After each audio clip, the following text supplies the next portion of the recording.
You complete as early as possible. You complete. Okay. Yes. Sure. See, what you call no problems will be always in our life. Yes, sir. Nobody is free from problems. Some kind of health issue, some kind of what do you call relational problems, and the biggest one is money problems. So all those are quite common, and we have to move on. Okay, whatever that comes, but take care of your health. Health is important because if you are healthy, then you can achieve anything in your life.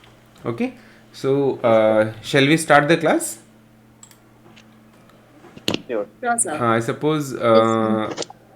Deepthi ma'am and Sharmila ma'am not yet joined. They must be celebrating Pongal, I suppose. And no, Deepthi is joining now. Deepthi ma'am, am I audible?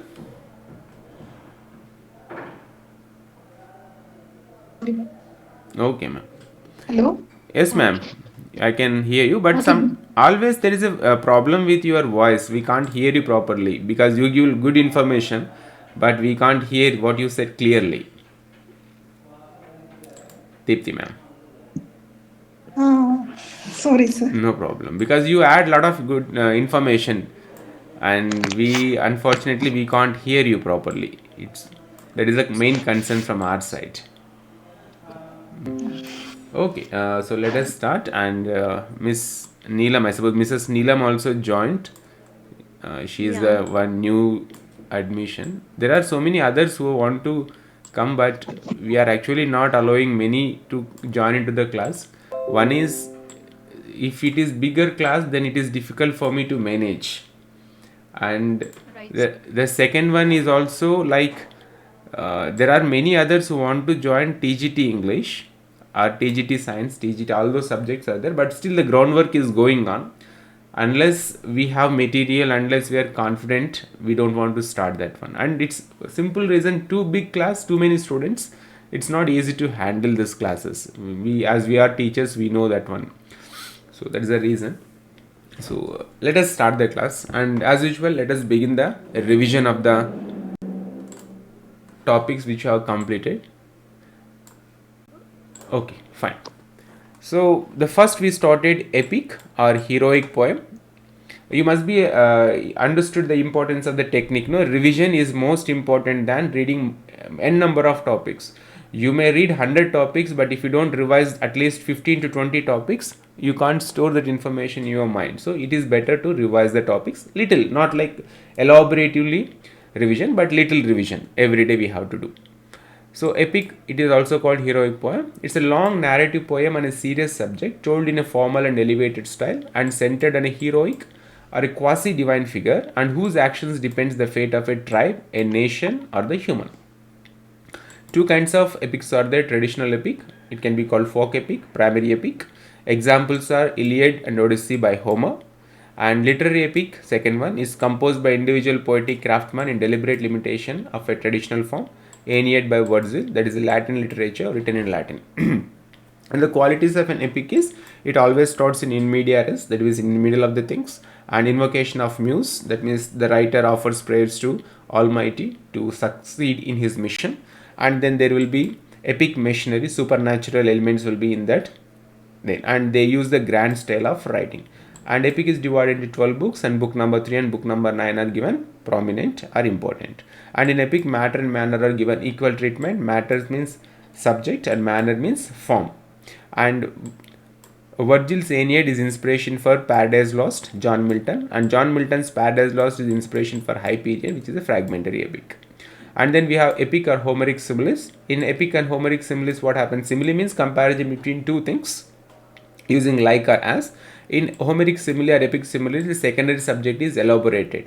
And I.A. Richards coined tenor and vehicle. The first primary subject is called tenor and the secondary subject is called vehicle. And exactly opposite to the mock epic, exactly opposite to the epic, we have mock epic. It's a parody.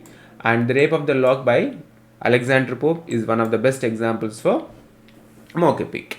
In epic like Paradise Lost, it is about the fallen angels, it is about the god, it is about the Saturn, it is about the Beelzebub, all the magnificent characters. But whereas, and this plot is also so great, that means the fallen angels, the angels fallen from the heaven, and they were struck in pandemonium, and then they want to again attack heaven. So all this is the grand picture, portrayal of grand picture and the grand plot.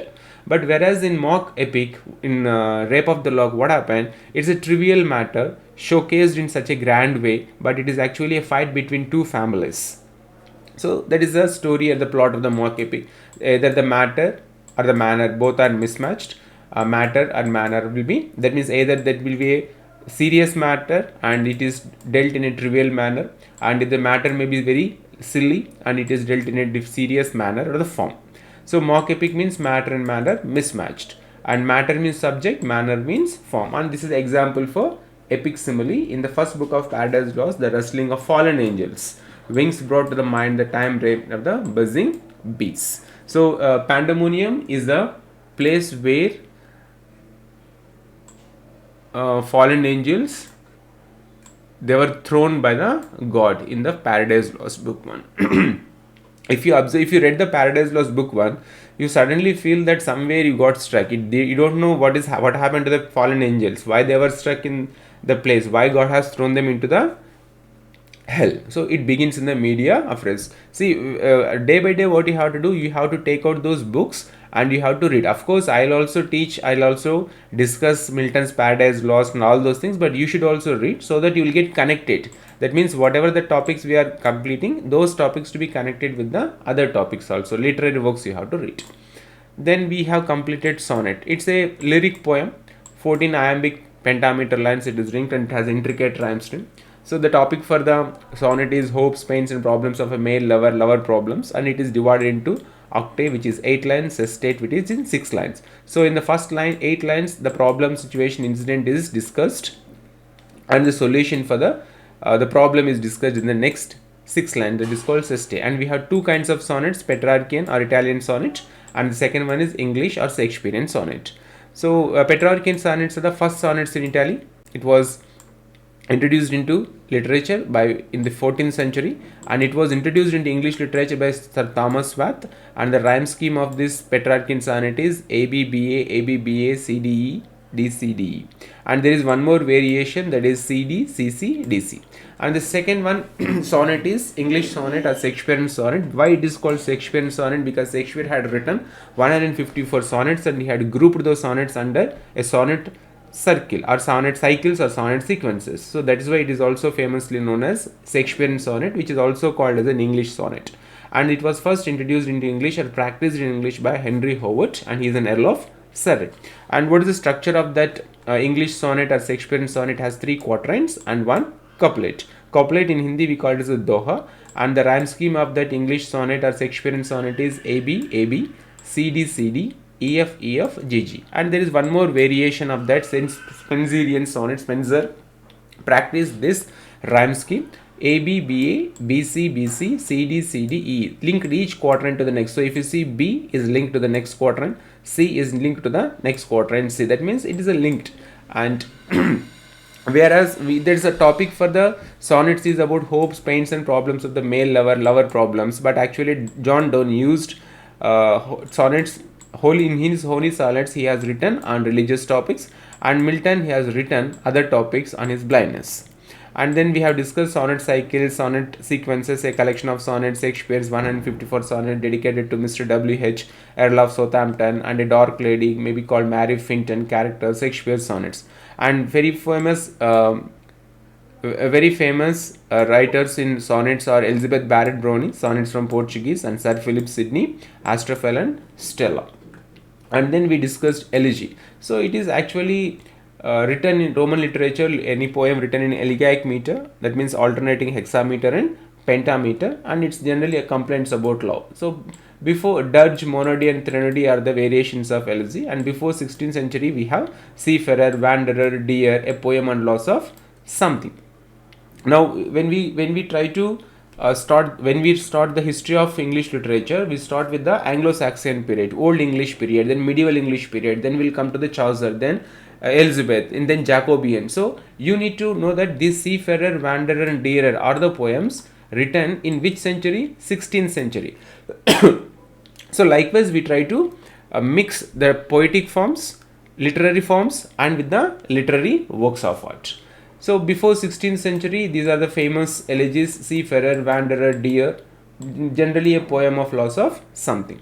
And during 17th century, the form, that means the meaning or the usage of the elegy changed. Now during 17th century, the elegy is actually written or meant for a poem of lamentation or mourning. That means whenever wants to show any express sorrow, then they will write elegy in literature, and it's a poem of lamentation and mourning sorrow over the death of friend. And then we discussed pastoral elegy. Pastoral elegy is about related with the rural life, how rural life is good, how people live happily, how people live contentedly in their satisfied life in that rural places, and when they lose their friend in during in form of death, then how do they express their form of unhappiness. All those things comes under pastoral elegy. And generally the protagonist or central character in the pastoral elegy will be a shepherd, laments for the death of another shepherd. It's a rural life, rural things, all those things are portrayed in the pastoral elegy. And the pastoral elegy,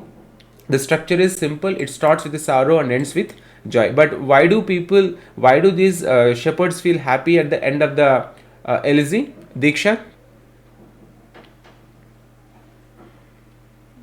Because no idea, sir. I told once, I'll repeat once again.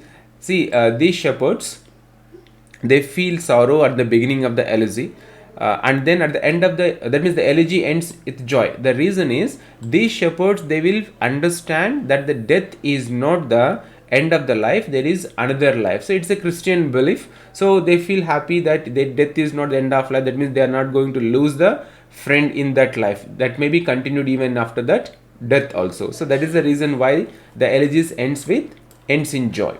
And we have pathetic fallacy. John Ruskin coined this term, pathetic fallacy. So nature laments the death of a shepherd. That means when a shepherd dies in the rural area or in that elegy, what happens? Even the nature also joins to mourn the death of that particular shepherd. So shepherd, we can understand how innocent these people are. So in this pathetic fallacy and the pastoral elegy, the shepherds are portrayed. Shepherd generally we use as a Jesus Christ. That means Jesus is a shepherd actually. So a shepherd means innocent. What shepherd carries always? He carries lamb. So the lamb is also innocent. So all these things are portrayed that in pathetic fallacy or in pastoral elegy, shepherds were resemble. That means they are symbolic for innocence. And there are some very famous elegies in English literature. Lycidius by Milton commemorates the death of Edward King, who is his friend. And Thyrsis is written by Matthew Arnold, commemorates the death of H. Clow. And then Adonius, it's written by Shelley, commemorates death of Keats. How did Keats lost his life?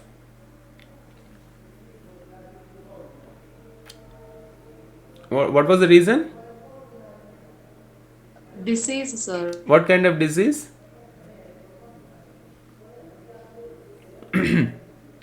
What is the disease? Tuberculosis, I think. Tuberculosis is a common word, but there is another word in English literature for his death. TB, of course TB, but there is a different word in English literature. You find out that one. And then In Memoriam is written by Tennyson, commemorates the death of A.H. Hallam. And then one very famous elegy written by Thomas Gray, elegy written in a country churchyard, and he discussed death in general. And then let us go to the next one. And we discussed dramatic monologue. We discussed what is a monologue. It's a lengthy speech by a single. I'm sorry, sir, I'm sorry to disturb, but could you please move to the earlier slide, please? Kabir.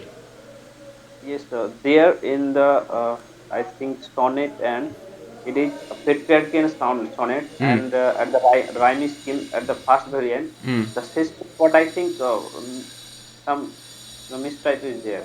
Didn't we change that day? No, still I think this is there. It's First ABB. variation. ABBA, correct? Okay, sir.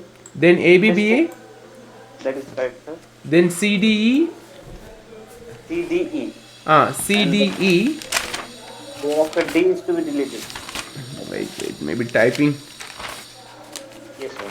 1 second, let me see somewhere I have written. Alright, CDE, correct. It's a typing mistake. CDE, CDE. Okay, fine. Shall we go ahead now? Sure, sir. Right. Then we discussed what is a dramatic monologue, what is interior interior monologue. It's almost a similar for stream of consciousness, continuous flow of thought of character. That means the writers doesn't introduce interfere anything into the life of the character. They will take the reader directly into the mind of the character. So an exact presentation of the process of consciousness, Ulysses by James Joyce is an example. Then soliloquy means in a play, a character expresses private thoughts, is the act of talking to oneself silently or aloud. Then the difference is aside is whenever these characters speak their private thoughts on stage, the others can be inaudible to other characters. And then we have come to a dramatic monologue. So there are three main features for a dramatic monologue. The first one is it is uttered by a single person or character who is not the poet, and then there will be other dramatic persona or dramatic speakers or auditors, but we'll come to know about their presence only through the single speaker. And then it is about the importance given to the character of the speaker to reveal to the readers about, and it will enhance the interest of the reader. So these three most important points for the dramatic monologue, which differs from dramatic lyric. And famous dramatic monologues are Robert Brownie's My Last Duchess, The Bishop Orders His Tomb, and Andrea del Sarto, and T.S. Eliot, The Love Song of J. Alfred Prufrock. And the dramatic lyric means it will miss any one of the features of dramatic monologue. So then it will call as a dramatic lyric. And then dramatic irony. What is this dramatic irony? Is a drama technique in which the audience knows something that the character doesn't know. We already discussed about Mother's Day that day, whether the readers knew everything about what is actually happening in the play, but the characters don't know why Mrs. Annie Pearson suddenly become wild in the nature. And the famous examples for dramatic irony is Shakespeare's Romeo and Juliet. The audience knows that the Juliet is only asleep, not dead, but Romeo does not, and he kills us. And about Duncan and Macbeth.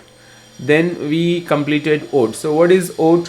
It's from the Greek word aidin, which means to sing or to chant. So that day you asked, am I right, Kabir? You couldn't clearly understand what is ode. It's actually a lyric poem. It is written on serious subject in treatment, elevated in style and elaborate in stanza. It's a poem. It's a poem, and the poem is based upon the chorus in the Greek drama. That means when they move towards the left side, and then they move to the right side, and they stand the center. So that is the structure. So it is not actually the movement in the poem. The stanzas are divided into three different parts. So a long lyric poem, serious in subject and treatment, elevated in style and elaborate in stanzaic structure. A serious subject told in elaborate manner. Simple definition is a serious subject told in an elaborate manner. Then what is the difference between epic and ode? Epic means subject and manner, it should be always serious, whereas for ode the subject can be even ordinary. They can take any subject and they can write ode. And the ode has generally, it's Pindarica, regular ode, will come to that. That has 3 stanzas.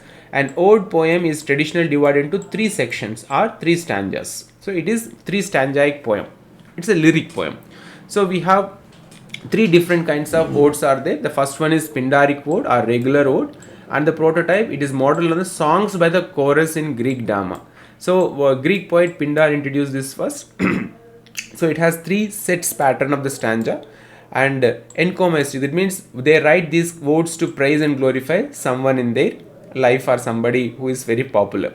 And we have 3 different stanzas based upon this. Strophe means moving towards left. That means the chorus, they will be singing and they will be moving towards the left side of the stage. Then we call it as a strophe. And when the chorus, while singing, when they move to the right side of the stage, that is called antistrophe. And when they come to the center of the stage, when they stand still and when they sing songs, then it is called epode. So Pindar based his ode on these 3 types. And then we have another type of ode called Horatian ode, and it is completely opposite to the regular ode or Pindaric ode. It is calm, meditative and colloquial. There is no movement, and it is started by Quintus Horatian Flaccus. He is a Latin poet and a Roman lyric poet. That day it was a confusion whether he belongs to Latin literature, Roman literature. Both are same person, and written in a single repeated stanza form, shorter than Pindaric form. So the difference is Pindaric word or regular word is in elaborate way, whereas this Horatian word is in a single repeated stanza shorter than Pindaric ode. An example for the Pindaric ode is here Keats' Ode to Autumn. In examination point of view, they may ask you like Keats' Ode to Autumn, what kind of ode, whether it's a Pindaric ode, Horatian ode, English ode, or irregular ode. So you need to remember all these things. And then third variety of odes we call as English ode. It is famously started by Ben Jonson and imitated the form of the Pindaric ode. And examples for the English ode is Ode to Immortality, Memory, and Thomas Gray's The Progress of Poesy, 1757 it is written, published, and Strophe and Antistrophe written in one stanza. That means here Pindar has 3 stanzas, Pindaric odes has 3 stanzas, whereas English ode has only 2 stanzas. He has mixed strophe and antistrophe, first 2 parts into one stanza and epodes into another stanza. And then we have one more kind of ode, we have irregular ode written by Abraham Coley, and the famous practitioners of irregular ode is Wordsworth and Ode to Intimations of Immortality, and even American poet Alan Tate's Ode to the Confederate Dead written in 1928 are examples for the irregular ode. Then a tragedy. So that day we had made some fun with the tragedy also. So these are characteristics of a tragedy. Generally we discussed in connection with the Shakespearean tragedy. So in tragedy what happens, all the people in that tragedy are the main characters or protagonists are from high ranking officers or nobles, noble simply, and they are in a very high position, and because of their tragic flaw they'll fall from the high position and they'll suffer like a common people. And then there is a conflict within or without, and supernatural elements are part of tragedies, and there will be comic relief, and audience will sympathize with the characters, and then there will be so many number of soliloquies. And if we take the Shakespeare's tragedies, especially Hamlet, Macbeth, and Julius Caesar, all these tragedies have all these features. And Shakespeare has used first comic relief in his book Hamlet, and it is a grave digger's scene. It's always typing mistake coming. Just give me a minute. It is grave digger's scene. And then even in Macbeth also, that means Shakespeare is the one who has first introduced this kind of a comic relief. Otherwise always the tragedy has serious scenes, serious things only, but Shakespeare is the one who has first introduced this kind of a comic relief in tragedy. And then in Shakespearean tragedies hero is prominent, and Shakespearean comedies heroine is prominent. In Shakespearean tragedies always the characters are from the high rank officers, aristocratic families, whereas in Shakespearean comedies he will make fun of the characters of the commoners or middle class people or lower middle class people, because Shakespeare believes that, a Shakespearean audience believes that the comedy generates only from the problems of the middle class people or common people, and the tragedy generates from the problems faced by the aristocratic people. And then we discussed heroic couplets. So it's lines of rhyme which the lines of verse which rhyme with each other at the end of each line. So this is not so difficult to understand. And this heroic couplets introduced into English by Geoffrey Chaucer, extent used by Alexander Pope. In fact, the Rape of the Lock is written in the heroic couplets format. Then we elaborately discuss the tragedy. What is a tragedy? A disastrous conclusion for the protagonist. And in Aristotle, in his Poetics book, which was published in 14th century or written in 14th century, discussed 6 Aristotelian elements. That means these 6 must be present in the tragedy. What are those? Plot, character, thought, diction, spectacle, and song. That means in tragedy, these answers to be written for the questions: what happened, who did it, why it happened, how exactly it happened, where it happened, and it should be presented in a very attractive manner. Then only the tragedy is interesting to the audience. And he said that the imitation of an action that is serious and also having magnitude complete in itself. And then those incidents, when Hamlet was when Hamlet faced the problems, and when Hamlet become insane, all those scenes or all those incidents should arise pity and fear, wherein which to accomplish the catharsis of such emotions. So what is catharsis? It's a purgation or purification, the process of releasing and thereby providing relief from strong and repressed emotions. So tragedy, generally people deal that most of us we don't like, but tragedy is liked by many people, and we like watching tragedy on screen. If somebody faces all the problems, we feel a kind of relaxation, relief from our life, that we don't have such kind of problems. So it can be connected with catharsis. And then there are famous Greek dramatist who had written great tragedies, Aeschylus, sorry, Aeschylus, Sophocles, and Euripides.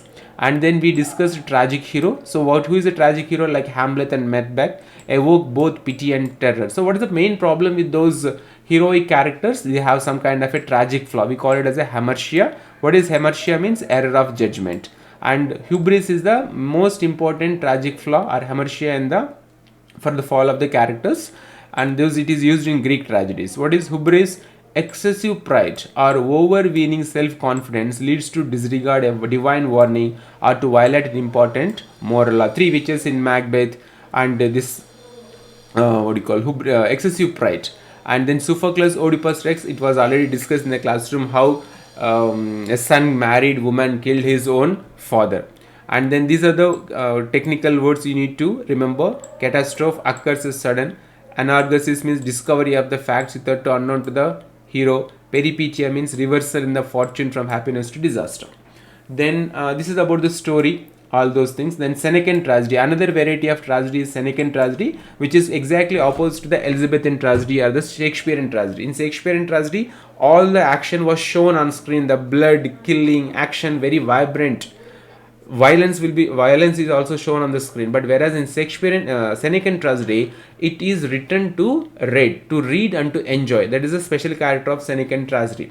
And a common one of the examples for the Senecan tragedy is Thomas Sacheverell and Thomas Norton's Gorboduc. It was written in 1562, and that is the first English tragedy. And there is another variety of tragedy called revenge tragedy or tragedy of blood. Thomas Kyd's the Spanish tragedy, which is the inspiration for Hamlet to write Shakespeare to write the Hamlet. And Christopher Marlowe's The Jew of Malta, Shakespeare's Titans, Andronicus, Hamlet, these all comes under revenge tragedy. And there is one more called tragic comedy. So they will mix comedy and tragedy. And then we discuss domestic tragedy. Let us go to the next one. And this one, the last class, some of you have written answers very well, descriptive answers.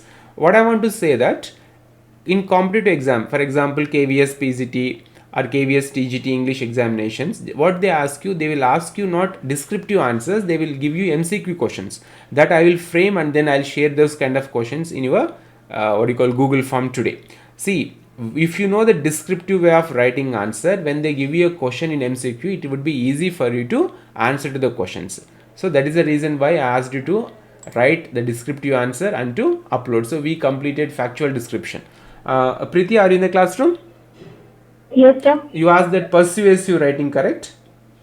Yes, sir. It is a form of factual description. Persuasive writing. Okay, sir. Okay, sir. And then report writing we discussed. So report writing we generally write only after completion of the incident, event. So it should be written always in simple past, and it should be passive voice should be used in while writing the report writing. And then preparation of process writing, it should be written. They will ask you questions. I'll share you the questions after completion of the class, so that you will come to know what kind of questions they may ask you in examinations. So these are the things which we have completed till now. If you have any questions, you can ask me. And that day Diksha asked the Riders to See is a tragedy, but it's a modern tragedy.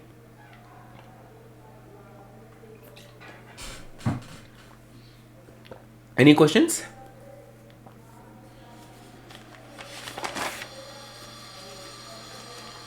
Yes, sir, I have one.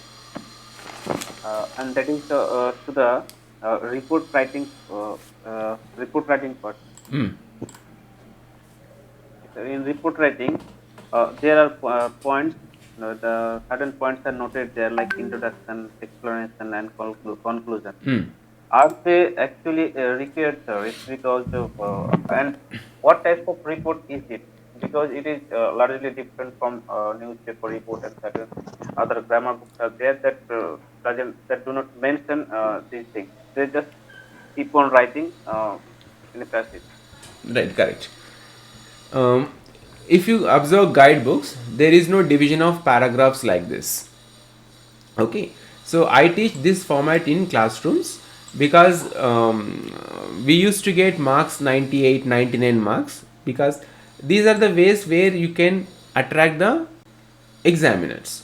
But in your examination point of view, KVS examination point of view, you may need not to write introduction, explanation and conclusion. It can be even a single paragraph. But whatever the points we have discussed here, this report writing must answer to the questions when the incident was completed, where was it completed, why was it completed, and what exactly completed. So the information, the answers to these questions must be written inside the report writing, and the report writing must have a title and the name of the reporter. If the reporter has any designation, the designation must be mentioned, and the date of writing the report and the place of writing the report must be mentioned. So these things are reported. Introduction, explanation, conclusion are actually we divided in the classroom so that it will be easy to fetch maximum marks for the students. Got it. Right, fine.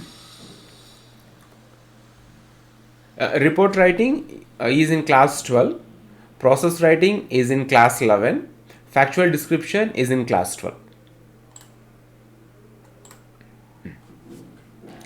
Okay, so shall we start with the new topics? Yes. I have prepared lot of things today. Actually, my plan was to take more than 2 hours class. I thought of taking from 5 o'clock. That day I told you, correct? I'll start from 5 o'clock, then it will take up to 7 o'clock. But today again, because of this issue, I wanted to take from 6 o'clock only. Actually, we went outside for testing all those things. So we came around 1:30 or 2 o'clock. So then I slept for a while to relax. So it was delayed. Otherwise, I would have taken 5 o'clock so that we could have continued up to 7:30. Let us see. I'll try to explain these topics. If possible, by 7:30 we'll conclude. Otherwise, we will continue more. See, my point is always one thing I am repeatedly telling you. Whatever we have done in the classroom, that must be revised continuously. Otherwise, what will happen? After 6 months, the first topics will again become strange to you. You will not remember whatever you have learnt in the classroom. So it should be revision. Revision is most important. That's why I am always stressing revision. You have to revise. That is the reason why I am telling, because you are all busy with your work. After 6 months completion of the course and before exams comes or during exams, if you quickly revise also, sometimes you lose most valuable information, and even one single bit, one single mark is decisive. It can decide to be or not to be, like that, whether you will be into the game or out of the game. So be very careful, do a revision, though it takes a lot of time. Initially it will take a lot of time, but after a few days, after a practice, you know how to revise those topics, because your brain has stored that information, so you can quickly revise those topics. So let us go with today's topic, blank words. Heard about these things? Blank words, free words, all those things? Yes, sir. All right. So what is a blank verse? It is written in unrhymed, so there is no rhyme scheme. People give a lot of importance to rhyming in English literature, but that is also difficult. So it is written unrhymed, and iambic pentameters are used, and it is blank verse, and it is the closest to the English speech. See, in olden English, the Shakespeare English, especially if we talk, it is very difficult to understand what Shakespeare writes. If you read the Shakespearean plays, if I'm not wrong, everybody must have gone to paraphrase. You must have read so many guidebooks to understand what is actually Hamlet. I also read, you also read, but it is very difficult to understand the mind of the Hamlet. Hamlet may be one book we can complete within 15 days, but to understand Hamlet, sometimes it needs more than 1 year, 2 years. Nobody could, I couldn't understand why Hamlet become mad. For us, it may be silly reason, but for him, for the character of Hamlet, it is a very major problem for him. It's a flaw in his character. Okay. And this blank verse is the closest to the English speech. That means it sounds like very close to the English speech, and it is written in, the stanzas are written in verse paragraph, and there is no rhyme scheme. The blank verse has no rhyme scheme, and it is introduced into English by Henry Howard. We call it Earl of Surrey, and in his translations of books, Virgil's Aeneid book number 2 and book number 4, he has introduced this blank verse into English. That means when Henry Howard, who is Earl of Surrey, when he was translating the books of Virgil's Aeneid, book number 2 and book number 4, he was translating other books, but in book number 2 and book number 4, he introduced this blank verse. So what is a blank verse? It's unrhymed iambic pentameter verses are used. It is completely blank. That means there is no rhyme scheme into the verses, and it is very easy and very close to the English language. And it is introduced in English by Henry Howard, who is Earl of Surrey, when he was translating the books of Virgil's Aeneid, especially in book number 2 and book number 4.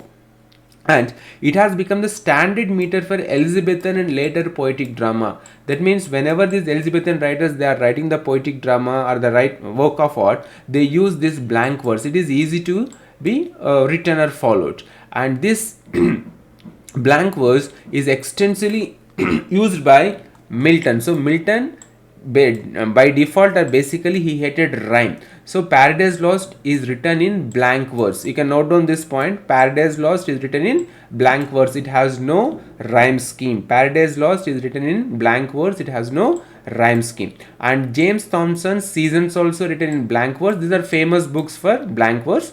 And Wordsworth's Prelude also written in blank verse. And Tennyson's Idylls of the King 1891 is also written in blank verse.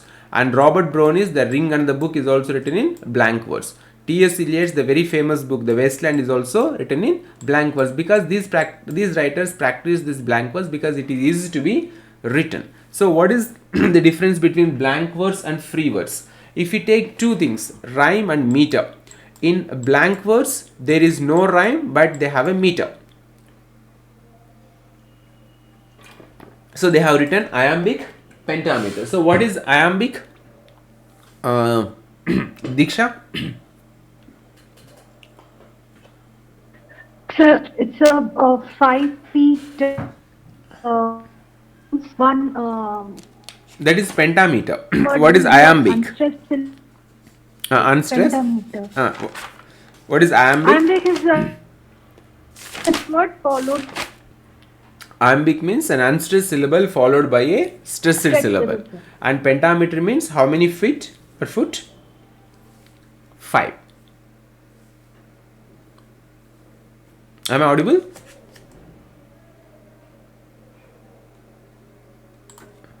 Am I audible clearly? I don't know. My network is not working. Yes, sir, you're So audible. means I got disconnected. Introduction of black. Okay. Will you please repeat? once, Yes, sure. It's an easy topic. Blank verse has no rhyme scheme.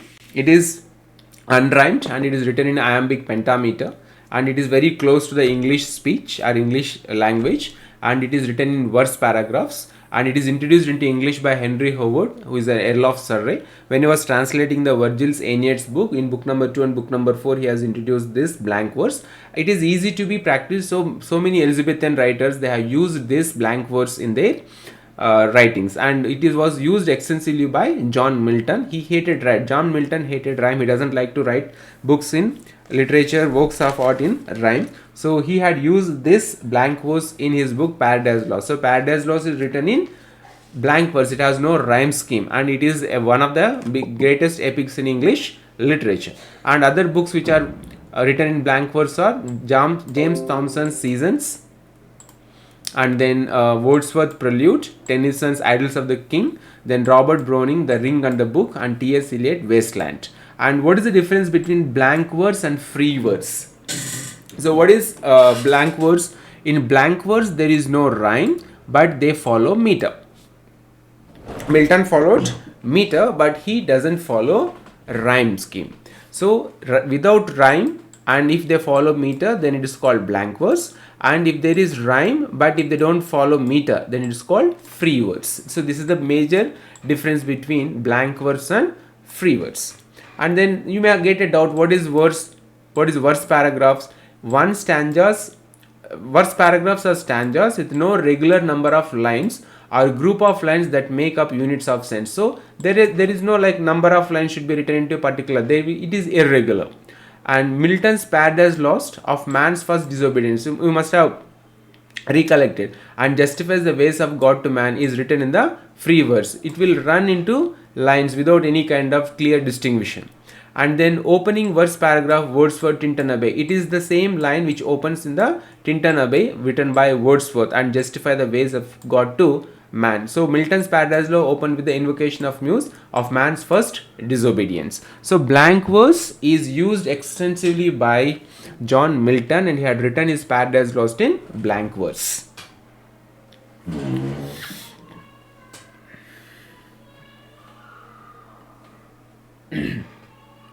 Any questions? No, sir. What is the autobiography of Wordsworth? Prelude. Wordsworth autobiography is Prelude. Alright.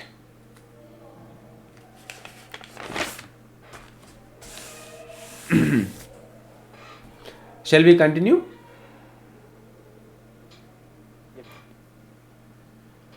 Yes, sir. Any questions with blank verse? Please repeat once, sir. Three verse and blank. Which one, Kabir? Three verse. Blank verse I have got it. Three verse. Blank verse has no rhyme scheme and it has meter. Whereas for free verse, there is rhyme scheme but there is no meter. In free verse, writers, they don't follow meter and they follow rhyme. Whereas in blank verse, they don't follow rhyme but they follow the meter. And Milton's Paradise Law is written in blank verse. Meter means like stressed syllable, unstressed syllable. We discussed what is iambic. An unstressed syllable is followed by a stressed syllable, we call it as an iambic. When two unstressed syllables followed by a stressed syllable, we call it as anapaestic.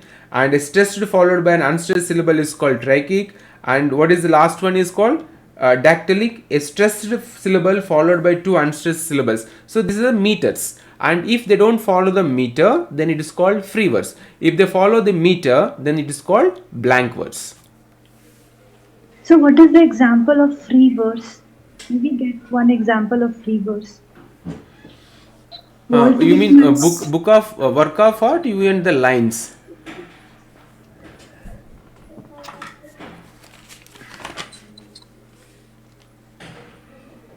Walt Whitman's poems are free verse. Which one, ma'am? Which one? Walt Whitman. Walt Whitman's. He wrote a lot of free verses. Lilacs bloomed in the dooryard of commemoration of Lincoln. Walt Whitman. Lot of Walt Whitman poems. We'll refer, ma'am. He was the father of free verse. Walt Whitman. Known as father of free verse. Yeah. Father of free verse. Okay, right.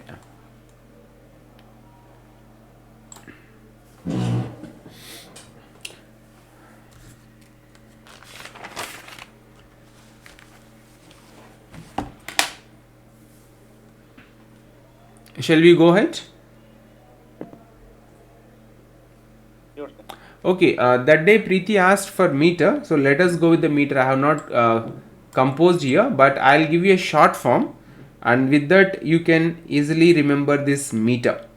Okay, so you can do one thing. All of you start writing on the writing in your notebook. I'll also try to adjust here, and then we'll complete the meter also here. Preeti, are you there? Preeti? Yes, sir. Okay, so that day you asked meter, correct? Yes, sir. Yes. So rhyme we discussed. Then let us go. I'll be typing. You can also write down. Actually, we don't. When I was practicing, I used to practice in a different way. I used to have an acronym. IATD. So this is the acronym. With that acronym, I used to remember the meter. So the first one is I means iambic. I'll write, you can also write quickly. Iambic. So what is iambic? An unstressed an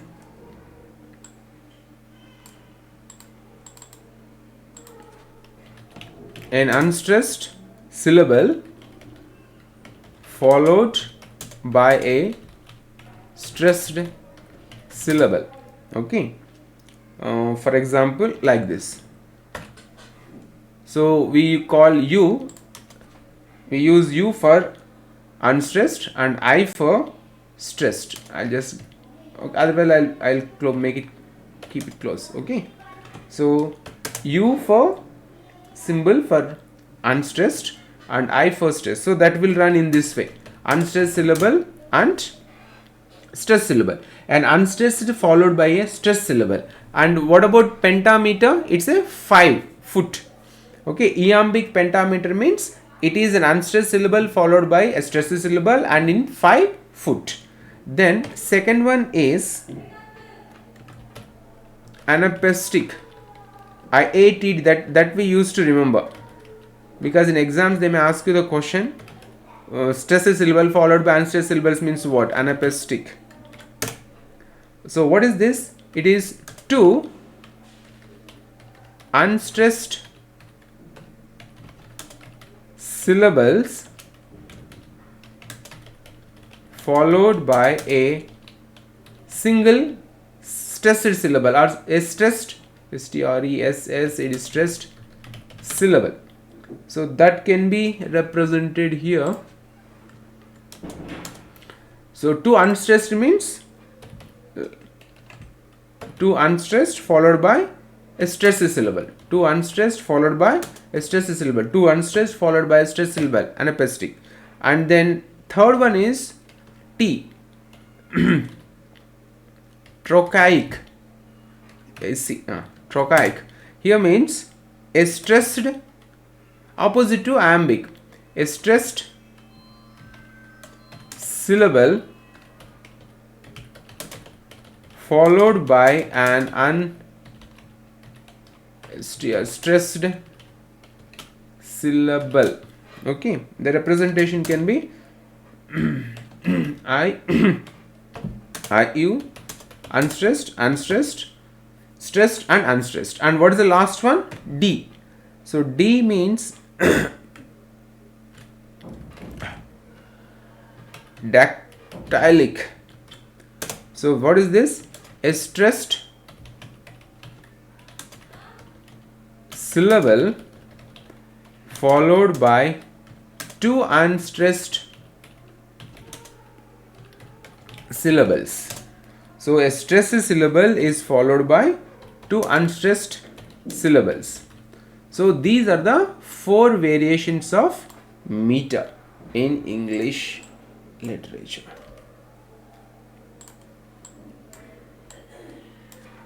Yeah, I think there are One more is there, sir. Which one, ma'am?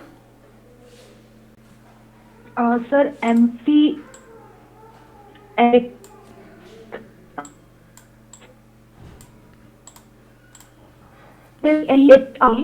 CHIC. And so in this measure, 3 syllable will be there. The middle syllable will be stressed, and first and third will be Who is this? Voice is again breaking. Sir Diksha. Diksha. Sir Diksha. Tell me, Diksha, what is another form of meter? Sir, I don't know the pronunciation of, but I'm telling you, sir. Okay. No, not able. AMPHI. AMPHI. Tell me. AM. PHI. BRA.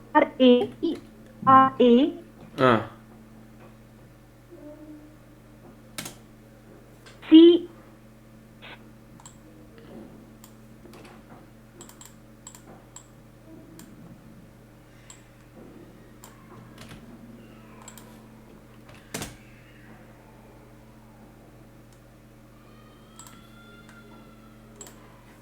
Diksha, I can't hear you. Sir, I have written the correct. spelling in the chat box. Sir. Yes, Sir, I got it. I have written the spelling in the chat box. Yes, correct.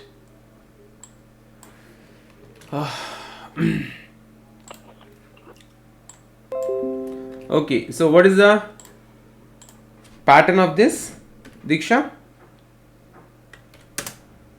So there will be 3 syllable. The middle one will be stressed, and the first and third one will be unstressed. This one correct? Yes, sir. Right. Yes, sir. Right. So an unstressed syllable followed by a stressed and unstressed again, correct?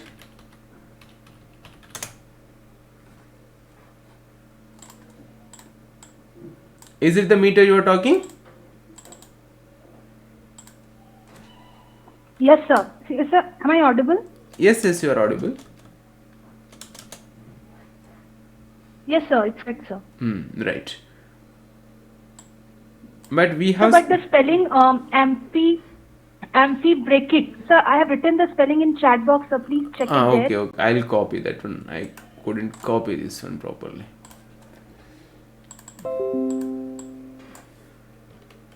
Right. Okay, so iambic, anapaestic, trochaic, dactylic, and amphibrachic. An unstressed syllable followed by a stressed and again unstressed. Okay. Let it be like simple. Okay, so these are the different meters. But to my knowledge, in my book, it is written for IITD. That was actually, this question also came in exam. Okay, let me refer to that another meter. So here, what we are talking is about rhyme scheme and meter. So if the poets, they use these, any one of these meters, then it comes under free verse. What happened? Then it comes under free verse. And if they don't use the meter, and if they use only rhyme scheme, and if they don't use meter, that is called free verse. And if they use meter only, and if they don't use rhyme scheme, then it is called blank verse. Okay, so this is a meter that day we have kept pending. Okay, shall we go with another topic? Simile, metaphor, conceit. Yes, sir. Right. So all are present, I suppose, except Sharmila ma'am. All are present. Okay, fine. So these are easy topics. I will not take lot of time to discuss elaborately. Simile, it's a comparison between two distinctly different things using like or as. So when there is a comparison between two dissimilar things using like and as, it is called simile. So very famous simile is, oh my love's like a red red rose. It's written by Robert, correct? It's Robert or Robert? It has become Robert's R-O-B-E-R-T. I made it Robert. Okay, Robert Burns. And then one more here you can see.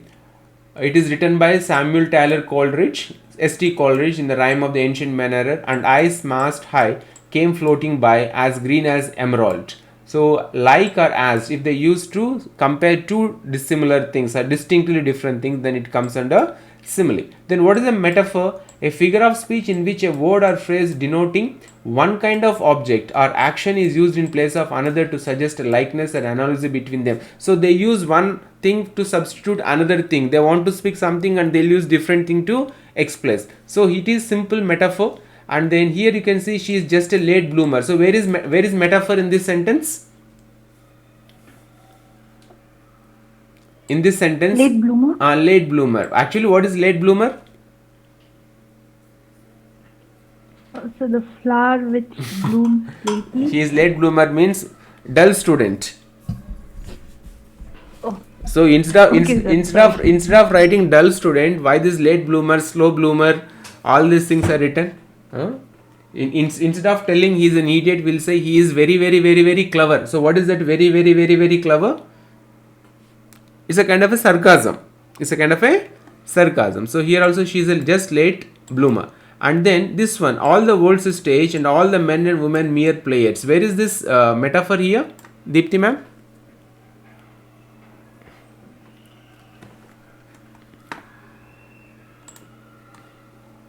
Are you there, Deepti ma'am? Yes, ma'am. Where is the metaphor? Is it a metaphor? All the world's a stage and all men's and women's mere players? All the stage. All the world's a stage and all the men and women merely players.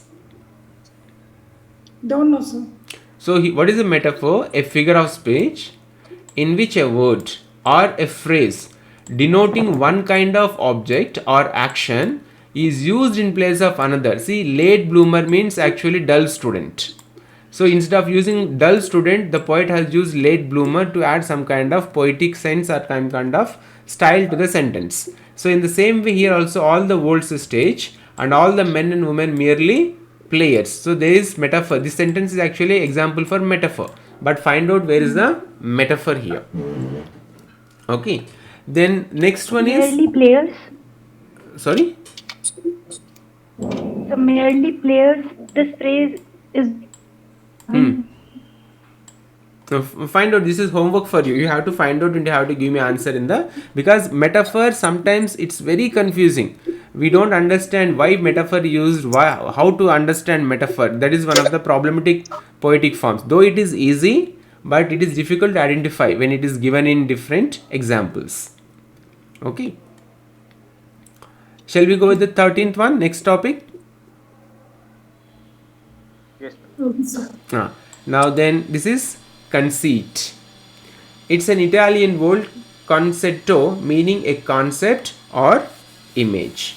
See, this is also a kind of a simile. We are coming into the next topic. Establish a elaborate striking parallel between two very dissimilar things or situations. See, simile, conceit is also a kind of a simile. Epic simile or Homeric simile, both are kind of similes. But what is in Homeric simile? The vehicle is elaborated. When Milton compared fallen angels with bees, the vehicle is the secondary subject, is elaborated. Whereas in simile, the comparison between two distinctly different things used with like or as. Whereas in conceit, two different extremely opposite things are compared and there is no connection between the primary subject and the secondary subject. We can't even understand why the poet has used these two different things and why he is comparing these two different things. So we can't even understand. So that is a kind of a conceit. So it establishes an elaborate striking parallel between two very dissimilar things or situations. And there are two kinds of conceits are there. One is Petrarchian conceit and then metaphysical conceit. We primarily focus on the metaphysical conceit later on. So Petrarchian, just for your information, Petrarchian conceit is used in love poems only, and Sir Thomas Watt has written this, used this form in his sonnet, and the name of the sonnet is My Galley Charged with Forgetfulness.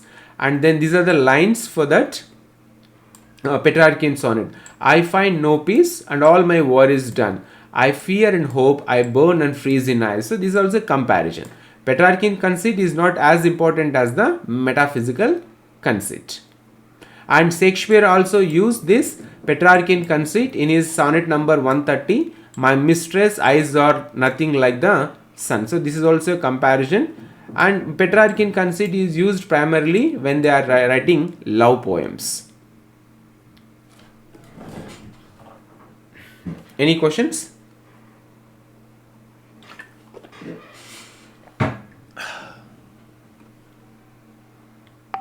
Any questions? no, sir. Others? Sir, can you please explain metaphor again? No, sir. See, metaphor is used, what do you call, it is used, a word is used in different way. Example, simple sentence. This is not actually from literature. It is just a small, normal sentence. That's why it is easy to understand. A figure of speech in which a word, let us forget about phrase, in which a word denoting one kind of object is used in place of another. We want to write actually here dull student. Instead of writing the dull student, here the late bloomer is used. So if the sentence has only word dull student, and instead of dull student if they have used late bloomer, then this sentence is said to be metaphor is used in this sentence. That means they will use a different word to express something which is not understood easily. They will not give direct answers. They will write in a roundabout way. So metaphor means a figure of speech in which a word or phrase denoting one kind of object or action is used in place of another. They will use a different word for that particular expression. And in this all the world's a stage and all men and women merely players. It is said to be in metaphor. Figures of speech metaphor is used in sentence, and if you find out, you will understand what is a metaphor. That's why I am not giving information to you. Even for me also, it is difficult to identify the metaphors, and simile is easy to identify. Like and as, if you find, we'll understand it is a simile, but metaphor only difficult to understand in examinations. So find it out.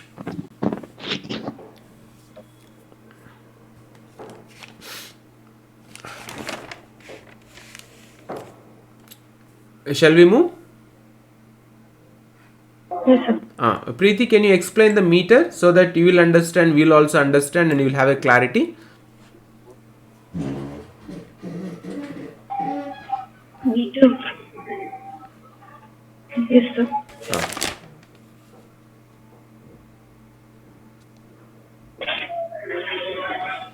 So just a second, I'm reading. Yes, take. You just.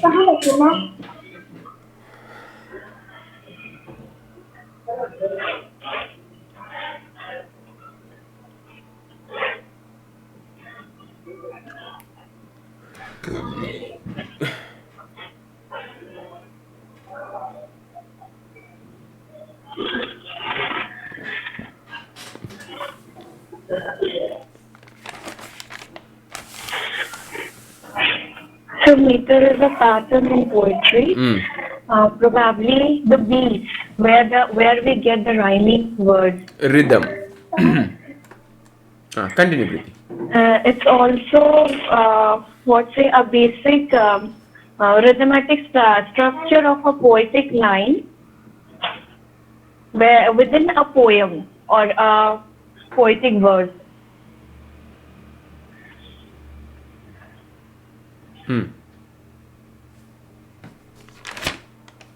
We have different kinds of meter. Like there are 4 kinds of meters are there.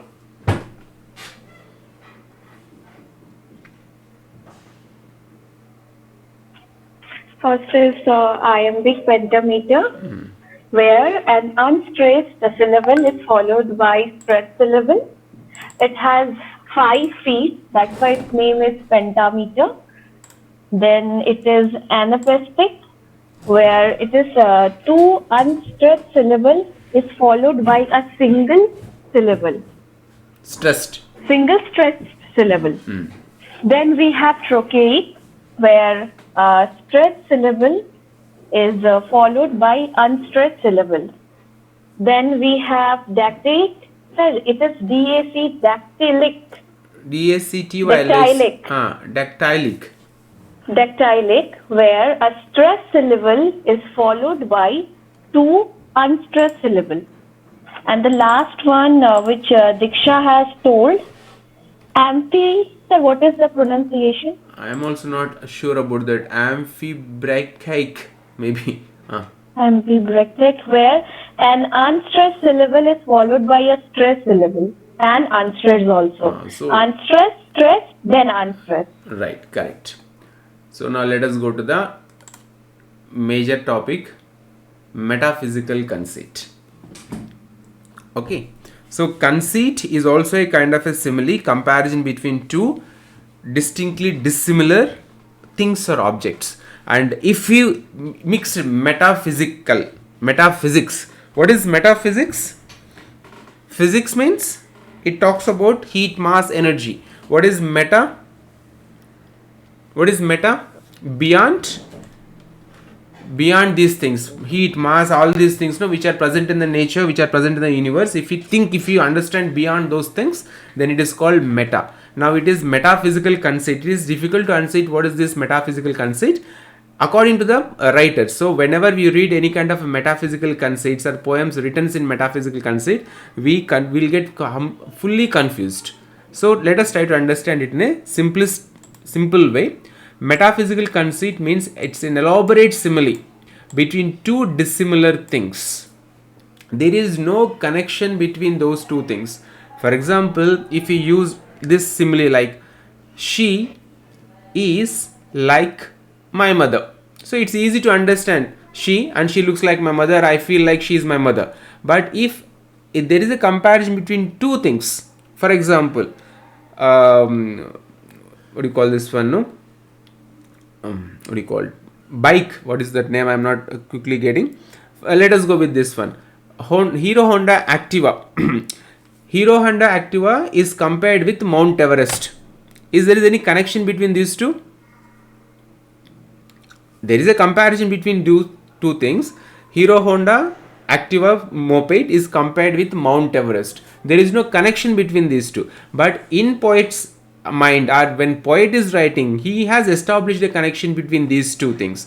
So that is a elaborate simile between two dissimilar things. So it is very difficult unless if you read the paraphrase or if you read the guide lines of those poems, then only we can understand why these people have written such way of writing poetry. And this one introduced by Samuel Johnson in Life. It was discussed in Samuel Johnson in Life of Abraham Cowley, one of the metaphysical poets.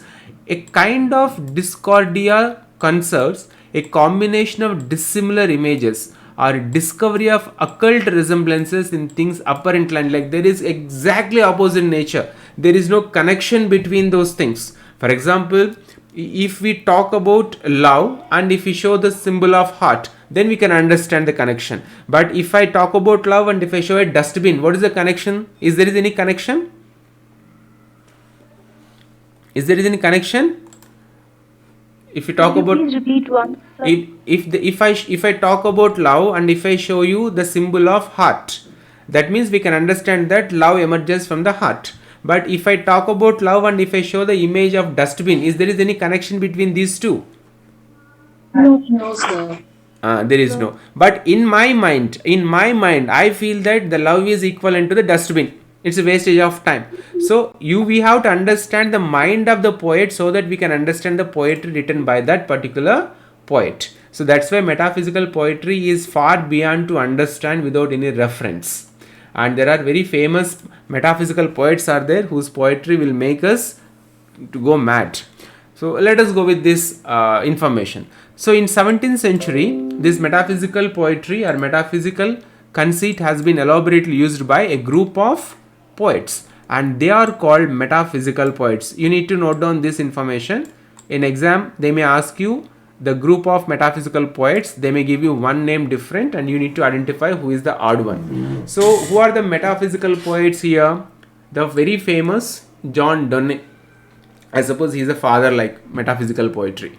And then Andrew Marvell, and then John Cleveland and Abraham Cowley. John Donne and Abraham Cowley are the prominent figures in metaphysical poetry or in metaphysical poets. So total how many are there? 1, 2, 3, 4. There are 4 important metaphysical poets in 17th century. And they used lofty literary device that makes a far stretched comparison between a spiritual aspect of a person and the physical thing in the world. So as I told you, it is little difficult to comprehend the meaning of their lines, but they have written, so we have to understand their mind first and then we can understand why they have written such kind of things in the poetry. A metaphysical conceit is an extended metaphor. Again metaphor came. See, I told you the meaning of metaphor, that it's a figure of speech. A word is used instead of another word to express. So it is an extended metaphor. Metaphor itself is little confusing, and the conceit is a extended metaphor which can sometimes last through entire poem. And the very famous example for the metaphysical conceit is written by John Donne in a valediction forbidding mourning. And he says, if they be two, they are two so. As stiff twin compasses are twin, the thigh sole, the fixed foot, makes no show to move but doth if the other do. I'll try to explain. If you get confused, don't ask me questions. The poet John Donne, it was part of our syllabus in our PG, so I understood this at least a bit. So what actually the poet was trying to say here, John Donne, is he and his lover are like the needles of two, what do you call this, no, compasses. Compass, no, you must have seen compass, and one foot here, another foot here. So whenever they move, they will never come into same contact. He will be stuck at one point, and his lover will be revolving around the lover. He or she will be moving in a different direction. So there will be no meeting point for these two. So he is compared himself and his love.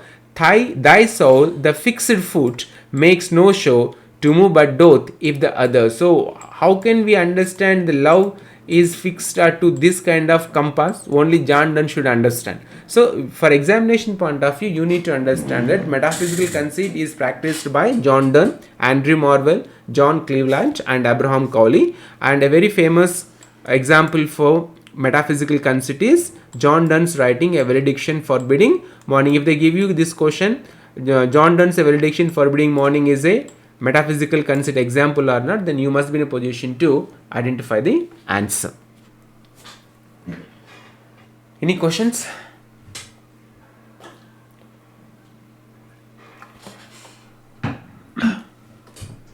Sir, in John Donne, this poem, the 2 points of the compass are compared of the two lovers. Like one point is the male and another point is the female. We can see that the compass at a certain point is joined. They are fixed together. So they are separate, but their love make them fixed. Yeah. So this type of maybe conclusion has used in this poem. Yes, correct. I want to actually show you the picture here, but while I was preparing, I couldn't insert that one. I'll give in the notes. See, the compass has 2 points, but those 2 points are joined, are combined, are fixed in one single way. That means at the top they are same, but when they are going down, it has 2 different needles. So though they are divided, but they are united. So John Donne's poetry, Flea and all those things, he said, like when his lover is not accepting that one, he says that what you call a flies, bitten his and drop blood, and it was bitten even his lady lover also. So they both were united, achieve some kind of liberation or salvation in the blood which is mixed or which is drawn by the mosquito. So I do not understand that one, but we should know the summary of the poems which are important in metaphysical conceit, so that in examination if they give you a question, then at least you should know which poem has this kind of theme or topic. Any more questions?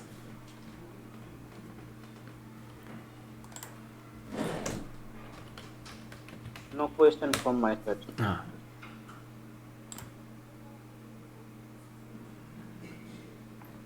What about others? No questions. Okay, I'm trying to insert that compass here so that by URL upload Google image, Google Drive, Google Photos, Google image search. Okay, here you'll get compass.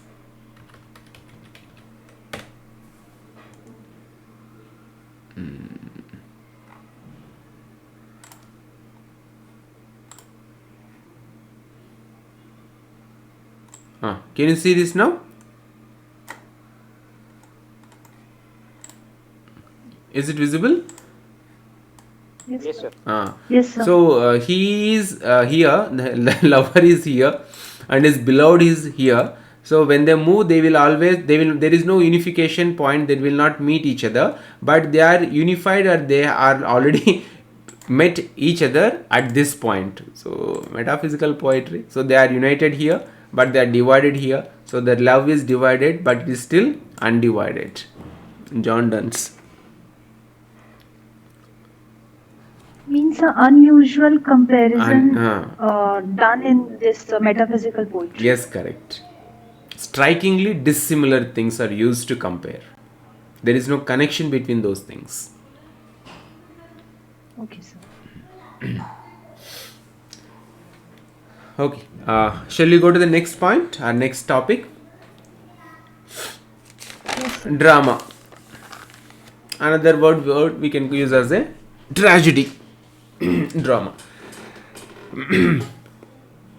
So it is also called as Panchama Veda. We have 4 Vedas and drama is considered as a Panchama Veda. And Aristotle said that epic is second only to tragedy. So he says that epic. So which one is the first one? Highest in action, epic or drama? According to this Aristotle, epic is second only to drama or tragedy. So which one is more great, or which one is great? Important, epic or tragedy? Tragedy and drama. So tragedy or drama. Epic is second only to tragedy. And who said this sentence? Aristotle. And in 10th century AD in English, first type of dramas or first form of dramas are miracle plays. What is this miracle play? It talks about the lives of saints, their miracles, how they have changed lives, how they made these kind of magic things and all those things. So all this part of the miracle plays, and this is the first form of drama, and it is based on lives of saints. So there were so many saints and whatever they have did, like we have seen, we might have come across like people going to some prayers, and they may be having so many problems, and those after completion of prayers miraculously or a kind of a miracle may happen. It is about a belief system. I am not criticizing anybody here, but here those actions, those episodes are written, or it was in the form of a miracle play. So on the miracle, our point is simple: the miracle plays are based on the lives of saints, and that is the first form of drama or play in English literature. It is in 10th century. And then after miracle plays, you need to remember the chronology of this plays. After miracle plays, then comes mystery plays. So mystery plays means the plot is not known to others. You should watch the drama entirely continuously, so that then only you'll come to know the plot of the play. It's a kind of a mystery revealed at the end of the drama, revealed at the end of the play. And it is based on Old and New Testament. These mystery plays are based on Old and New Testament. The stories in Old Testament, the stories in New Testament, they have drawn from these Old and New Testament, and they have created the mystery plays. See, even Jesus' birth is a mystery. Jesus' birth is a mystery. It was believed, whatever the history says, but these mystery plays are based on the Old and New Testament, and Bible is written in Latin. And why do they do this? Because to attract masses are unlettered people. So people who can't read, who can't write, they were attracted to this kind of mystery plays. And it was a huge attraction for the masses or the general public, and for the unlettered people, they used to watch this mystery plays. So the first type of play or first type of drama in English literature is miracle play. And the second kind of drama or play in English literature is mystery play. So first one is miracle and the second one is mystery. And it is based upon the Old and New Testament of Bible, and Bible is written in Latin. And they used to enact these mystery plays. They used to enact these mystery plays on Feast of Corpus Christi. What is this Feast of Corpus Christi? A feast of the Western Christian Church commemorating the institution of the Eucharist, I don't know exact pronunciation, Eucharist, observed on the Thursday after Trinity Sunday. Like Trinity means they have, Christians believe that there are 3 people, like Father, Soul and, I'm not getting, Father, Son and Holy Spirit. Sorry, Father, Son and Holy Spirit. So that is Trinity. So it is celebrated. That means these mystery plays were shown or enacted in front of audience on during Feast of Corpus Christi. Is a kind of a festival. And when does it come? It comes 60 days after Easter, and Easter is after 3 days of Good Friday. You need to remember the chronology. Miracle plays are based on the lives of saints, and then mystery plays, it's based on the Old Testament and New Testament of Bible. That means they take the fables from the Bible and they enact those stories to the unlettered and attract masses. And it is presented and it is showed on the feast of Corpus Christi, and it comes on 60 days after Easter, and Easter is after 3 days of Good Friday. And in this mostly as these are the tales from the Old and New Testament, or the stories from the Old and New Testament, they talk about Christ. So according to these mystery plays, Christ died at the age of 32 or 33 years and is considered as a mild man. And after his death, 3 days, then second coming as an angry man. That means in the beginning it was shown like a mild man who is a very sober, who is good, who tries to bring some kind of reformation, all those things. And when he was killed, then after 3 days, resurrection, we call technically resurrection, when he comes second time, he comes as an angry man. And on the day of Corpus Christi, they enact miracle plays. Where do they enact? On mobile wagons. Some scenes are enacted about Jesus, his birth, his death, and all those things are enacted on Corpus Christi, but especially on mobile wagons. So they used to enact the play. The actors used to perform the play on the mobile wagons, and that will be roaming on the streets, and people used to watch those plays. So this is the second type of plays called mystery play. What is the first one? Miracle plays. And the second category of plays are mystery plays based on the Old and New Testament Bible. Is too clear? Yes, sir. Which one is the first type of plays or first form of drama? Miracle plays. It is based on the lives of saints. Like, we Indians also have so many plays, so many dramas, so many stories, so many novels, like how those saints used to change lives of people. If they touch, the stone will become human. If they curse, the human will become into a frog, transform. All those things, lives of saints and their miracles. And then mystery plays means there is some suspense is there, some kind of a mystery is there. So in these plays they used to clear those mystery, and they used to tell the mystery in form of a drama. And these mystery plays are based upon Old and New Testament of Bible, and Bible is written in Latin language. We don't know what kind of questions they may ask in examination, so each and every bit is important examination point of view. After completion of the miracle plays and mystery plays, there is third form of play that is called morality play. So in this, every character in a play stands for the role of absurd quality. So in this morality play, they have some kind of a characters whose names may be like mankind, everyman, Christian, and sometimes they will use the names of the characters voice and death. They are personified. Voice, wise, good qualities, bad qualities also become the characters in these plays. So what kind of plays are these? Morality plays. So every character in a play stands for role of the absurd quality. Say for example, if you talk about virtues, what do you call greatness? We can see great people, but we can't find the greatness. So greatness is not visible. Only we can see the great people in our life. At the same time, kindness, and we can see kind people in life, but the quality of kindness cannot be seen on their face. So in this morality plays, this character stands for this kind of abstract qualities. And John Bunyan's the famous morality play, it's actually a religious allegory. John Bunyan's The Pilgrim's Progress. The entire title is John Bunyan's The Pilgrim's Progress from this world to that which is to come is a novel, and the Christian is a central character. So morality plays talks about the moral values, and these characters plays stands for the role of absurd qualities. Like so many virtues are there, so these characters stands for those virtues. So there are three kinds of plays are there, dramas are there.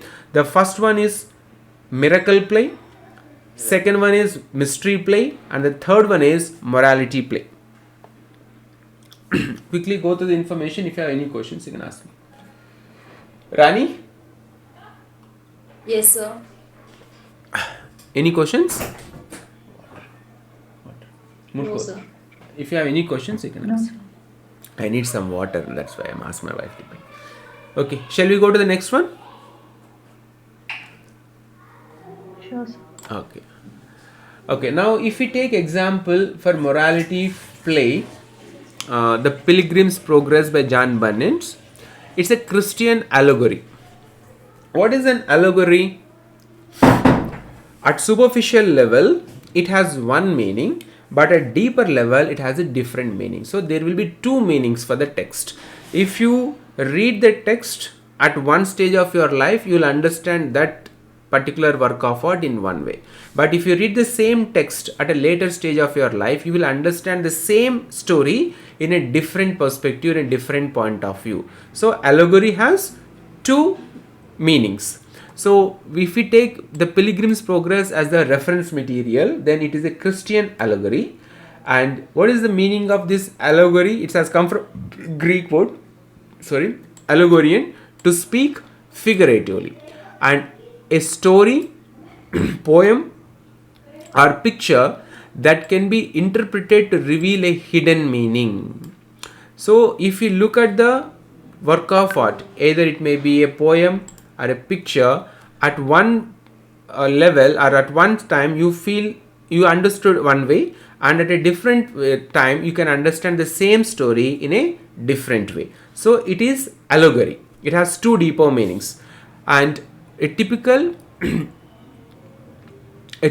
a moral or political one. It has two deeper meanings. So it has, if you take the example of Pilgrim's Progress also, first one is primary signification, that means literal significance, and the secondary significance is deeper meaning. So if you take Pilgrim's Progress, it is a very simple story.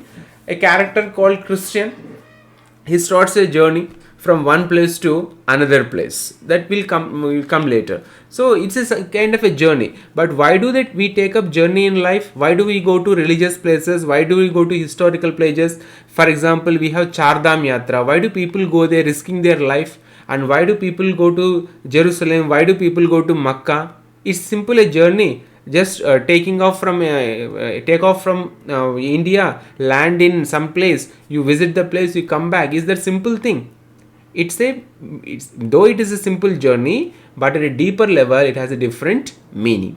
So allegory is a work of art which has two different meanings.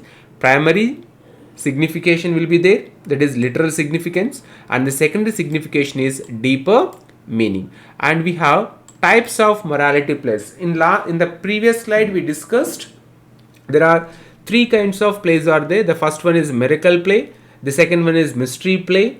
Miracle plays are based upon the lives of saints, and the mystery plays are based upon the Old Testament and New Testament. The stories in the Old Testament and New Testament, mostly Jesus is the central character, or the life of Jesus is the central character of those stories. And we have now types of morality plays are there. Broadly they are divided into two: historical or political allegory. And the characters and the events represent their historical counterparts. The very famous example for political allegory, historical allegory, is Animal Farm, written by George Well. If you have read that book Animal Farm, or if you have watched that cartoon movie of Animal Farm, all those pigs manifesto, the rules, regulations, all those things was actually talking about the communist manifesto, how Lenin, how Stalin, how they have fooled the people of Russia. So all those things were shown in form of animal characters. Through animal characters they have shown these things. So it's a political allegory. If children read that book, or if children watch that movie, they will find only fun in those actions of the pigs and all those things, how horses were tamed, all those things, and how pigs fight for eating a lot of more food. All those things are shown in a comic way. But if you understand that in a deeper meaning, then it is a political allegory. It talks about the Russian, the way the Russia was performed under Lenin and Stalin. So it is one of the major example or main examples for historical or political allegory. Animal Farm, written by George Orwell. And John Dryden's also Absalom and Achitophel. It's about Absalom, who has revolted against Achitophel. Here the King David, Charles II, Duke of Monmouth, revolted against the King David. So here they are used in a different way. The primary signification, if you read, you will understand the only literal significance of the work of art, but if you read it deeper, they will understand the secondary signification, what actually the work of art wants to communicate to the readers. So the first type of morality play is historical or political allegory, and the second one is allegory of ideas. What is this allegory of ideas? It is the personification of abstract characters, personification of more abstract concepts like virtues, vices, good qualities, bad qualities. If they become characters in the story, what do they do, how do they think, all those things comes. And again we'll take the example of John Bunyan's Pilgrim's Progress. It is a religious and moral allegory. It's a moral and religious allegory. It talks about so many things. It tries to teach us many things, morally correct and religiously correct. And the main character in this story is Christian. He's a character. What he does, it's a Christians, not only Christians, every religion has its own beliefs, set of beliefs. So they believe that by undergoing a lot of troubles, by experiencing a lot of problems, through experiencing serious problems only, we will achieve the salvation, we will achieve the moksha. That is the central point of the Christian doctrine of salvation. So when this Christian was educated or told by an evangelist about the problem of the life, then he flees from the city of destruction. See here, what is the name of the city? It is a city of destruction to the celestial city. So the journey from the city of destruction to the celestial city, who the character is Christian. But while during his journey or en route, that means while he is traveling from the city of destruction to the celestial city, he encountered characters. The names of the characters are faithful, hopeful, giant, despair. Somewhere in one of the examinations, they have given a question, who are the characters Christian encountered while traveling from city of destruction to celestial city, and they have given 4 options. Which character is not he, which character he doesn't met while he was traveling. So they have given faithful, hopeful, giant, despair, and they have given one more character. So you should be thorough with this, at least the characters, so that in examinations, if they ask you these kind of questions, you should identify. So he met the characters faithful, hopeful, and giant, despair. So when he met faithful, he has faith in the God, and when he met hopeful, he has hope in the God, and when he met despair, he has lost hope in the God. So likewise, in our life also, sometimes we believe strongly in God, sometimes we lose faith in God, again somebody will say something to us, will change our mind, again we'll restore our faith in God. So same kind of things happened in the story also. And he visited places, Slough of Despond, the valley of the shadow, death, and the valley of the shadow of death, and Vanity Fair. So these are the places he has visited. So at superficial level, it's a story. The primary signification is it's a travel of journey of Christian from city of destruction to the celestial city. But it is actually, what is the deeper meaning? That every person, including you and me, we have this kind of a journey in our life where we want to run away from the place in which we are living, the life in which we are living, and we want to go to such a place, or to go to such a way, into such a place where we can live life happily. It is everybody's quest, it's everybody's thrust, that we want to find a happy life, peaceful life, and content life. So that is the deeper meaning of the story, John Bunyan's The Pilgrim's Progress. And there are few more examples for the allegory of ideas. The Fairy Queen by Edmund Spencer, and Gulliver's Travel, Jonathan Swift's Gulliver's Travel. One book, two books are there. It's about also the quest and the thrust of human being to escape from the harsh reality of life. So this is about the types of plays. So there are 3 kinds of plays are there. Miracle plays based upon the lives of saints, first form of plays in English. Second type of plays are called historic mystery plays where they will reveal the mystery of the birth of Christ and it based upon the Old and New Testament of the Bible.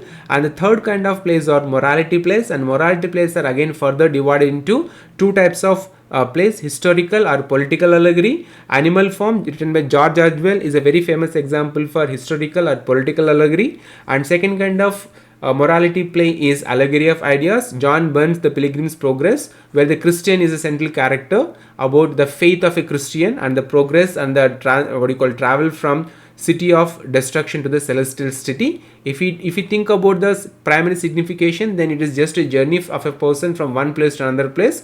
But if you think the deeper meaning, then it is like a life we have to live in a meaningful way. So that is about the Pilgrim's Progress. And there are two more famous examples for allegory of ideas: The Fairy Queen by Edmund Spenser and the Gulliver's Travel books, some books by Jonathan Swift.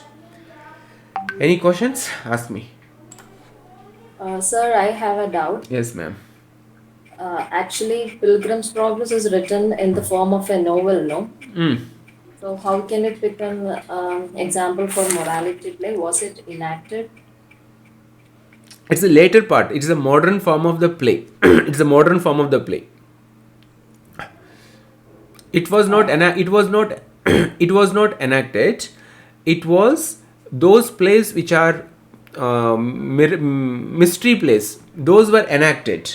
Mystery plays were enacted during during Feast of Corpus Christi.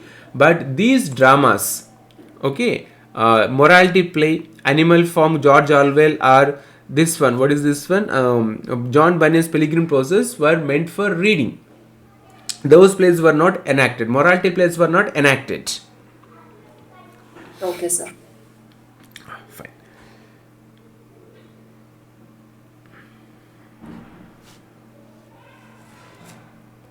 Any other questions? No, sir.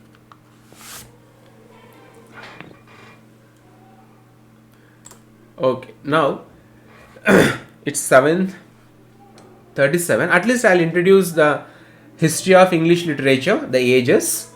I'll explain at least a little about the age of Chaucer, Old English period, all those things, and then in detail I'll explain the next class. Okay, so this is the entire periods of English literature I have written on the Jamboard. You can see starting from 450 to 1000. It should be like, you should by heart these periods of English literature.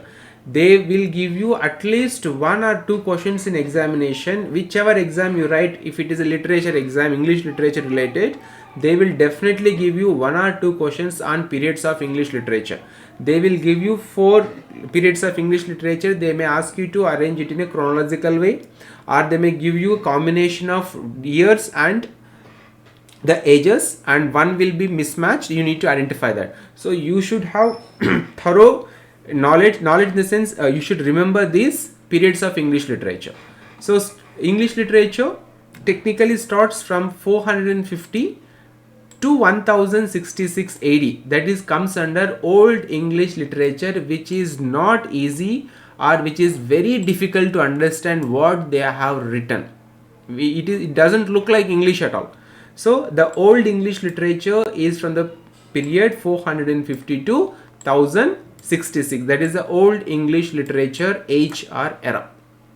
Then 1066 to 1500 is a Middle English literature. It can be understood a little, but it is also difficult to understand what they have written during that Middle English literature. So 1066 to 1500 is a Middle English literature age period. You can go.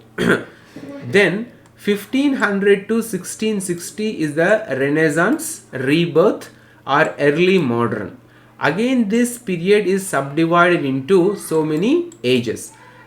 1500 to 1660 is the main one, division, Renaissance or Early Modern. Under that, 1558 to 1603 is known as Elizabethan age. Then 1603 to 1625, Jacobean age. Then 1625 to 1649, Caroline age. 1649 to 1660, the Commonwealth period or Puritan Interagram.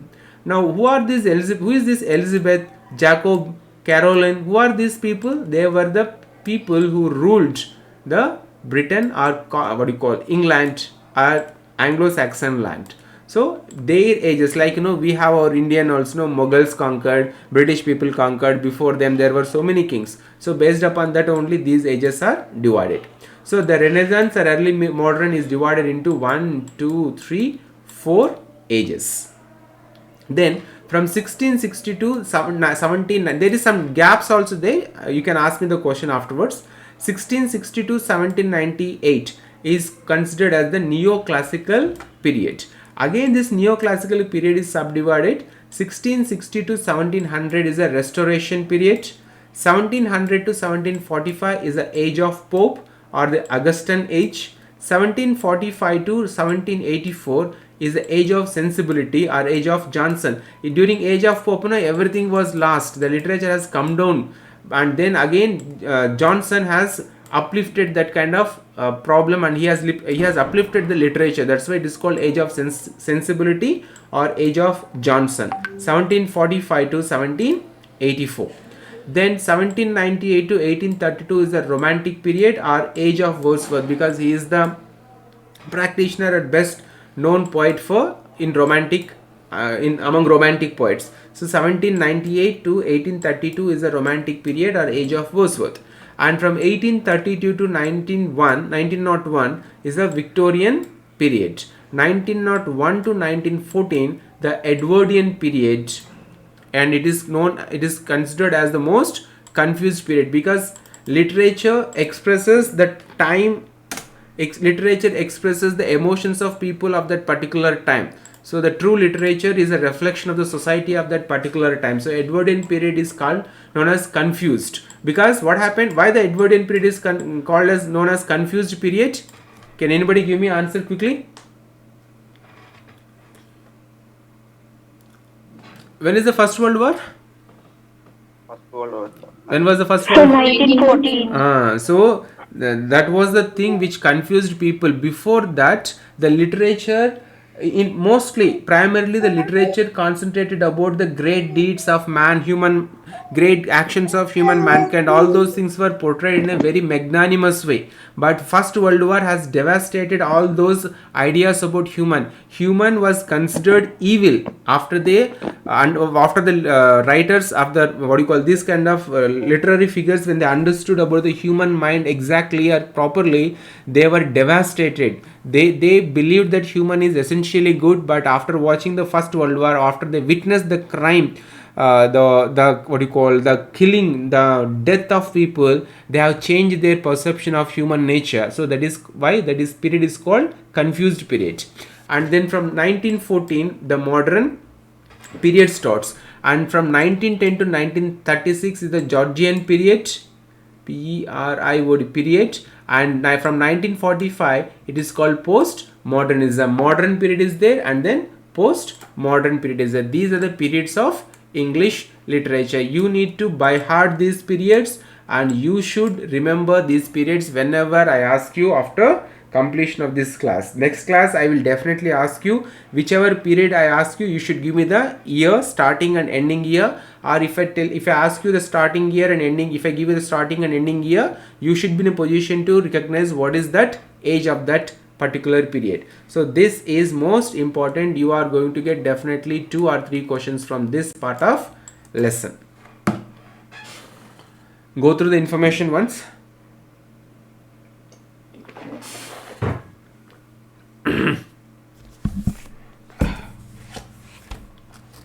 Do you have this information already with you? Yes, sir, but your note is so elaborated, sir. Because when I was we have written the neoclassical period.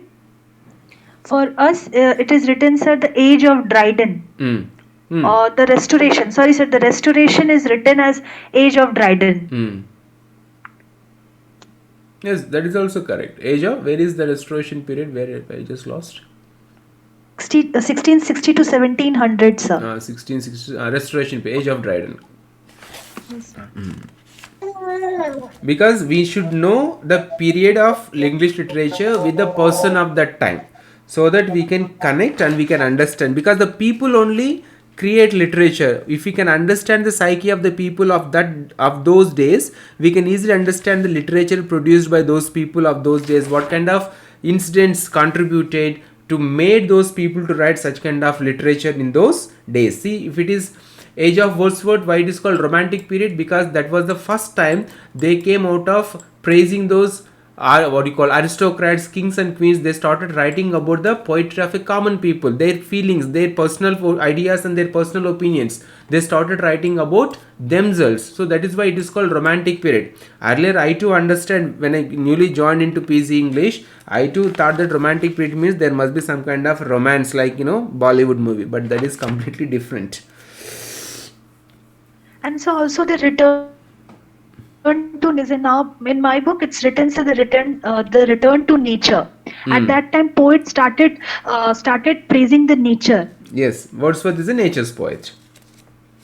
Yes. Earlier nobody dared to write about nature because nobody was going to patronize them, nobody was going to give them any kind of thing. So they used to, all those old great writers, they used to write to earn money, or they used to write to please the people who are giving them a lot of money, wealth and all this. Like India also, in ancient days also, those writers, they used to write books to please those kings and queens, because they were dependent. They used to give a lot of money, haras, all those things. So used to write, and they used to praise all those old English literature. They used to praise, they used to glorify the battles, they used to glorify the war of the people, and they used to glorify the beauty of women. All those things was written in those books. But in the age of romantic period, they started writing about the personal feelings. They started praising, appreciation of the beauty present in the nature. Okay, shall we go next one? Yes, sir. It's 7:47. I'll just introduce little about age of Chaucer and then the Elizabethan age, and in the next class we will deal in a detailed way. But this must be memorized. I am not going to leave anybody. In the next class, if I ask you, you should be in a position to give me information about the periods of English literature. See, why I'm demanding you this from you is, if you can remember the period of literature, if the moment we start reading and studying about the works of art connected into that particular age of literature, then you can understand. We will discuss the work of art in this way. We will discuss the background information of the work of art, and then we will discuss the content of the work of art, and we will connect all those contemporary issues of that particular age, so that we can understand why the work of has been produced by that particular time by the particular writer. So periods of English literature and work of art I am going to mix in the next classes. Okay, so this one is my handwritten. I was not able to type. I was not having time to type today. So I just straight away took picture and posted on the Jamboard. Is it clean? Can you understand? Yes, sir. Yes, sir. Right. So there is nothing much to explain in the Old English Anglo-Saxon period other than the name and origin of the Anglo-Saxon. So it's actually three Germanic tribes: Jutes, Angels and Saxons. So these are the three Germanic tribes, brutal tribes, what you call barbaric tribe. They invaded England or London or those times, whatever the name it was given to that. And these Germanic tribes, they plundered, they invaded and they occupied the land. So that's why it is called Anglo-Saxon period. So all those fight, battles and all those things we call it as Anglo-Saxon period. So when there is a war, when there is a battle, when there is a fight between the two countries, two people, there is very less space to produce good work of art, good literature. So 450 to 1066 is considered as the Old English, and it is Anglo-Saxon period we call. And the only notable thing we can understand, we can read, is about the Normans conquest. It's actually Battle of Hastings in 1066. It's England was invaded and conquered by William, Duke of Normandy, and he became the King of England. He's the first King of England. Earlier all the tribes were ruling these parts of England. So he became the king of England in the Battle of Hastings near 1066, and his name is William. He is the Duke of Normandy, so that's why it's called Norman conquest. Northern Sea people who live close to the Northern Sea, Norman conquest 1066. He's a French. They came from French. They occupied French lands, and afterwards they came to England and they occupied the England. And that's why he is known as the William the Conqueror. So who is the William the Conqueror? Duke of Normandy, and he occupied England in the year 1066, and it is the Battle of Hastings. And Alfred the Great also there. And first in English is Cadman, Charms, collection of poems. So he has written a collection of poems as Charms, and the name of the poet is Cadman. And one important literary work we can discuss here is Beowulf. How do you pronounce this one? So Beowulf. Beowulf or Beowulf? I'll show you. I also checked a lot of time. Actually, from graduation days, we have been pronouncing it as Beowulf, sir. Beowulf. Beowulf. But we Indians, we have modified the pronunciation according to ourselves. So we use E as E, Y as Y. So it's okay. Beowulf. So this story only we need to remember, and this is the first old English literary epic, or old English epic, Beowulf, and it's an epic poem. So what is the story of this Beowulf? The protagonist is a Beowulf, a hero of the Gates, comes to the aid of Hrothgar, king of Danes. So the story starts in this way. It's Bahubali. Where is Kabir? Kabir, are you there? Yes, sir. So it's also a kind of a Bahubali story. The father of Beowulf, when there was a war, a empty ship or empty container floats on the water or river, and when they found there was a baby, and the son of that and he became a king of that spear land, something is there, and then a what do you call this one, Grendel, it's a kind of a sea nymph, I suppose, and it came and it started to trouble the people. Then Beowulf came and he went into the under the sea and he kills. So plucked by the monster Grendel, Beowulf kills Grendel with his bare hands, then kills Grendel's mother with a giant sword that he found. So it's about a story, how this character went and fought with that Grendel and how he killed. All those things is a part of story Beowulf. But for our understanding, Beowulf is the first epic poem in English literature written in Old English or Anglo-Saxon period. And then from 1066 to 1500, Anglo-Norman period, Middle English period, we call it as the Middle English period. So these great figures come into picture. Chaucer, John Grover, Thomas Marlowe's Morte d'Arthur, and William Longland's Piers Plowman. This one is very important book, William Longland's Piers Plowman. It's a satirical book. And John Grover's is a famous book, Confucius Amentus, I suppose. Confucia Amentus is written by John Grover. These are the popular or famous literary figures during Middle Age, that is Anglo-Norman period. Chaucer, John Grover, Thomas Marlowe, and William Longland. And then Scottish Chaucers are there. Scottish Chaucerians, so they imitated Chaucer. King James, first Scotland, and Robert Henry, he is a son of that. So it's a time of miracle and morality play. So let us go back. When is the miracle and morality plays were enacted? I'm just going to the back. Miracle plays, correct? Miracle plays based upon science. So these plays were enacted during which period? In the Middle English period. Time of miracle and morality plays. So it is in between 1066 to 1500. Okay. This is just introduction. I'll teach this in a detailed manner with lot of information, but there is nothing more than this to be discussed in examination point of view in connection with the Old English or Anglo-Saxon period. This age of Chaucer 1340 to 1400 we will primarily concentrate in the next class. Then next one is the Elizabethan age 1558 to 1625. Just go to the information on the screen.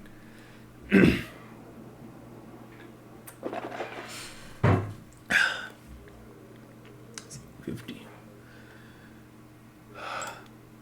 Otherwise, shall we stop this class now? It's almost all 8 o'clock here. Okay, sir. It's, I suppose, 2 hours. Okay, sir. Now, if you have any questions, general questions, you can ask me. Whatever the topics we have completed, or whatever the ideas you have, anything you need to communicate with me, or anything you would like to add to that lessons, all those things, you can communicate with me quickly.